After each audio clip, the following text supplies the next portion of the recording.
ఈ వీడియోలో ఎలక్ట్రోఫోర్సెస్ గురించి తెలుసుకుందాం. అసలు ఎలక్ట్రోఫోర్సెస్ అంటే ఏంటి? ఒక చిన్న definition, principle, types and applications ఈ వీడియోలో సింపుల్‌గా నేర్చుకుందాం.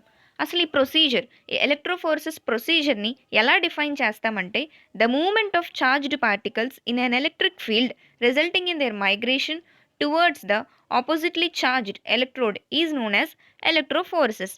అంటే ఫర్ ఎగ్జాంపుల్ చార్జ్డ్ పార్టికల్స్ తీసుకున్నాం. అంటే నెగెటివ్ చార్జ్డ్ లేదా పాజిటివ్ చార్జ్డ్ మాలిక్యూల్స్ తీసుకుని వాటిని ఒక ఎలక్ట్రిక్ ఫీల్డ్లో పెడతాం.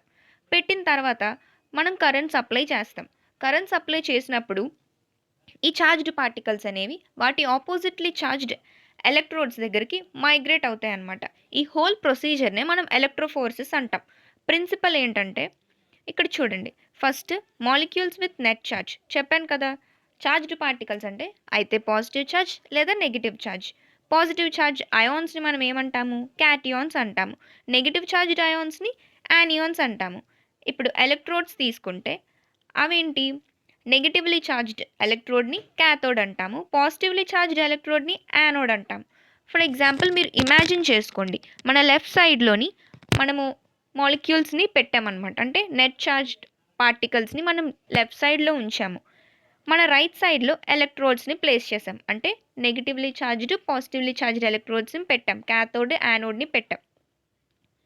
ఇప్పుడు వీటికి కరెంట్ సప్లై చేసాం. కంటిన్యూస్గా కరెంట్ సప్లై చేస్తాం. అంటే ఒక పర్టిక్యులర్ టైం పీరియడ్ వరకు మనం కరెంట్ సప్లై చేసినప్పుడు ఏమవుతుంది? ఆ ఎలక్ట్రిక్ ఫీల్డ్లో ఈ మాలిక్యూల్స్ ఏవైతే నెట్ ఛార్జ్డ్ మాలిక్యూల్స్ ఉన్నాయో అవి ఆపోజిట్లీ ఛార్జ్డ్ ఎలక్ట్రోడ్ దగ్గరికి మైగ్రేట్ అవుతాయి అన్నమాట. అంటే పాజిటివ్ ఛార్జ్డ్ క్యాటియాన్స్ ఏమో నెగిటివ్ ఛార్జ్ క్యాథోడ్ దగ్గరికి మైగ్రేట్ అవుతాయి. నెగిటివ్ ఛార్జ్డ్ యానియాన్స్ ఏమో పాజిటివ్ ఛార్జ్డ్ యానోడ్ దగ్గరికి మైగ్రేట్ అవుతాయి అన్నమాట. ఇది బేసిక్గా ఎలక్ట్రోఫోర్సెస్ యొక్క ప్రిన్సిపల్. తర్వాత the rate of migration of ions in an electric field depends on the factors. ఇప్పుడు ఆ మైగ్రేషన్ ఆఫ్ అయాన్స్ అనేవి కొన్ని ఫ్యాక్టర్స్ మీద డిపెండ్ అయి ఉంటుంది. ఆ ఫ్యాక్టర్స్ ఏంటంటే shape and size of the particles. Shape, size, mass of the particles మీద డిపెండ్ అయి ఉంటుంది. ఇంకా net charge of the molecule, next salvation of the ions, next viscosity of the solution, next magnitude of the current employed. ఈ factors అన్నిటి మీద ఎలక్ట్రోఫోర్సెస్ procedure అనేది అయితే ఫాస్ట్గా లేదా స్లోగా కూడా జరుగుతుందన్నమాట.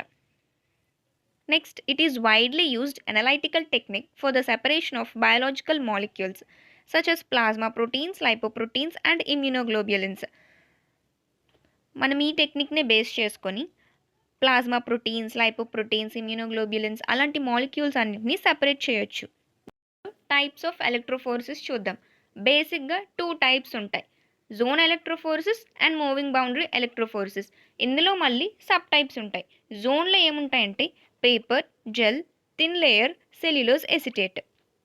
మూవింగ్ బౌండరీలో ఏముంటాయంటే capillary, isotachophoresis, isoelectric focusing and immune ఎలక్ట్రోఫోర్సెస్.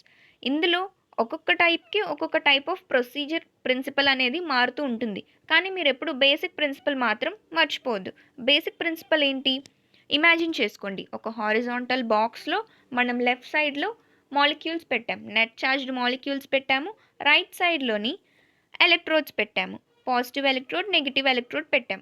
Current apply చేసాం. కరెంట్ అప్లై చేసినప్పుడు ఏమవుతుంది? ఆ ఎలక్ట్రిక్ ఫీల్డ్లో ఈ మాలిక్యూల్స్, నెట్ ఛార్జ్డ్ మాలిక్యూల్స్ ఏమైతే ఉన్నాయో అవి ఆపోజిట్లీ ఛార్జ్డ్ ఎలక్ట్రోడ్ దగ్గరికి మైగ్రేట్ అవుతాయి అన్నమాట. Okay, next applications. అప్లికేషన్స్లో చాలా టైప్స్, మనం ఈ ప్రొసీజర్ని చాలా టైప్స్లో యూజ్ చేస్తామన్నమాట.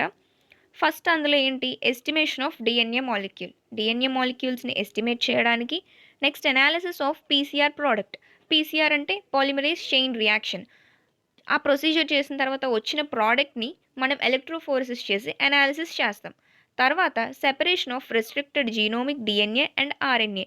ఆర్ఎన్ఏ, డిఎన్ఏ యొక్క జీనోమిక్ దాన్ని రెస్ట్రిక్ట్ చేసిన వాటిని సెపరేట్ చేస్తాం. తర్వాత స్మాల్ ఫ్రాగ్మెంట్స్ ఆఫ్ డిఎన్ఏ.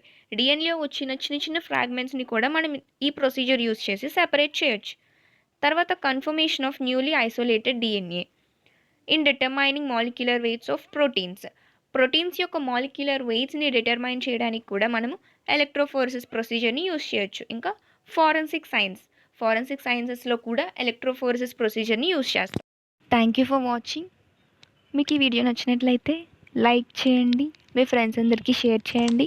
ఇంకా మరిన్ని ఇలాంటి ఇన్ఫర్మేటివ్ వీడియోస్ కోసం కాన్సెప్ట్ కార్నర్ ఛానల్ని సబ్స్క్రైబ్ చేసుకోండి.